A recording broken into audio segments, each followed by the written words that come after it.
Hello. It's going to be a quick one today because it's half term. The kids are here and they may well appear in the background while I'm speaking, which will be entertaining. So this week I'm going to see Vernon on Fridays. I've been reading his book. This book, sorry, I'm holding it in a weird way because I've got fingers on pages, which I don't know what to refer to. It's called A Secret History of Christianity, Jesus, the Last Inklings, and the Evolution of Consciousness. I've got to be honest, because it's The Secret History of Christianity, I probably wouldn't have picked this book up. And it's so good. I'm 100 pages in, and it's like, well, you can tell he's just got these multiple ways of viewing the world. He's coming at it from different perspectives. So he sort of casually throws away things which give the whole thing a wider context. And I've just got to the bit about miracles in the Bible. So I think from now on, it is going to be quite focused on Christianity. But up until this point, it's been much more about how consciousness evolved and how this Owen Barfield idea that words, the way the meanings of words have changed over time, means that words are like fossils because they give us a sense of how people conceived the world, perceived the world, in the way that these definitions have evolved. And I find that so interesting. Anyway, there's loads of really good stuff. And because I'm interviewing him, basically, I just thought I'd tell you a little bit about the process that I'm going to do. Because the way I normally do it is I try and immerse myself in someone's work, at least within reason, right? When I went to see Martin Shaw, I'd only actually read 2 of his books, and he's done over 10. So, and it would be obviously better if you'd read everything, but it's an hour conversation, so you can't do everything. So I prefer to do a sort of deeper dive. Anyway, so I'm reading this book, and I've been reading lots of his stuff on his website, and he's got a new book about William Blake, which I'm going to be asking him about, which I haven't read because it's not out yet.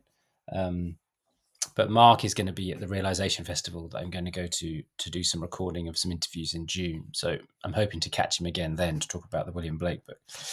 But just a couple of things in here that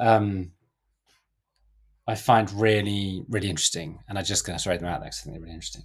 The first one, it's just teaching me loads of stuff about philosophers I didn't realize. I mean, not that I claim to be an expert in Plato and the like, but this, I totally didn't know this. His name Plato was actually a pen name. I didn't know that. Being a pun on the Greek for broad, as in broad-shouldered. His real name was Aristocles, Aristocles. So Plato, Mr. Physical, was drawn to perceiving the ways in which the trained body radiates with a life that exceeds its physicality alone. And this really got me thinking, because at the beginning of the year I was training for a half marathon, and I started to really enjoy the fact that I could run for like 2.5 hours and that my body was capable of doing that. And I remember saying at the time, fitness is like the wisdom of the body. And I just thought that was a really nice idea, a nice take on it at the time, because I hadn't thought about fitness being like that before. But that's given me a really interesting perspective on Plato and all his insights, because I just had him down as this, probably a bit overweight, boozy aristocrat, from that era. So the idea that he was like really physically fit and known for that has really enhanced the way I see him, and that's going to change the way I see his work, I think. So that's really interesting. It's another one. Plato had the legendary sign that Plato had posted above the entrance to the academy. Didn't know this. Apparently, the sign said, "Let no one ignorant of geometry enter." Marx says it wasn't a ban so much as a statement. Anyone ignorant of the harmonies of geometry wouldn't be able to appreciate what Plato and the academicians were up to. They might think they had split analysis from analogy, thinking from feeling, body, and soul. And again, that's really interesting because it shows this sort of self-knowledge requires a kind of. I've always found this when I'm engaging with like books from that Eastern wisdom, Eastern philosophy, which seems much more about what's outside of you, and sort of Western is much more introspective. I've always seen that as a quite interesting thing. But it feels like these. I didn't realize these philosophers. They were. I suppose I knew they were learned in that sense, but I'm from this book. It's given me a real sense that it was that overview of understanding that enabled you to make sense of what was inside or something. That's interesting. I've got so many wedding interview, Mark. I'm basically going to be going through this book, pulling out all the things I've underlined, and I've been drawing all over it, which is a great thing. I love doing that. And the chapter on ancient Athens alone is completely mad and totally brilliant. And again, it's given me a real perspective on, yeah, just knowledge that I not thought that I already knew, but certainly it's given me a completely fresh perspective. And there's a completely delicious, if I can find it in here, there's a completely delicious reference about Socrates. And Socrates, again, obviously is a really interesting person, but it says in here that he might not have been literate, which again is like, what? Like, I wasn't expecting that. But anyway, it's got this beautiful thing, which I just can't stop thinking about. This is what I love about philosophy. It comes up with things that you just spend days pondering.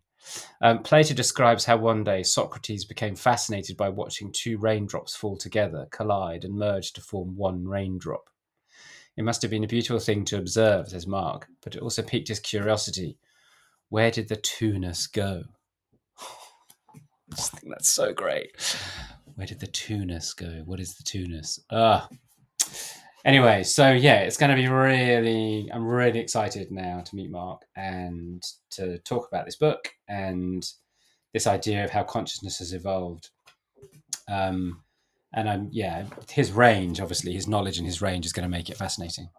Slight curiosity, though, the book, which I recommend you buy. I got it on Amazon, came the next day. It's amazing. But it's upside down for some reason. So I don't know whether that's every edition or whether it's just mine, whether the universe is trying to tell me something. Anyway, that's what's happening this week. So I can't wait to speak to Mark, and I'll let you know how it goes when I get back. And then I have back to normal next week. Kids back at school. And yeah, I've got lots of stuff going on and more research, more reading. I've got deeper into the Ian McGilchrist Matter with Things book.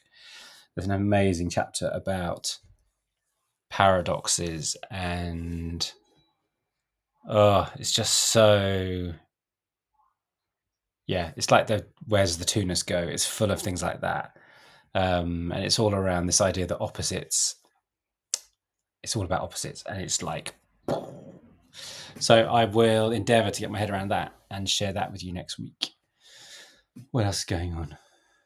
No, I think that's it. That's it for now. Cool. Thanks for watching. See you next time.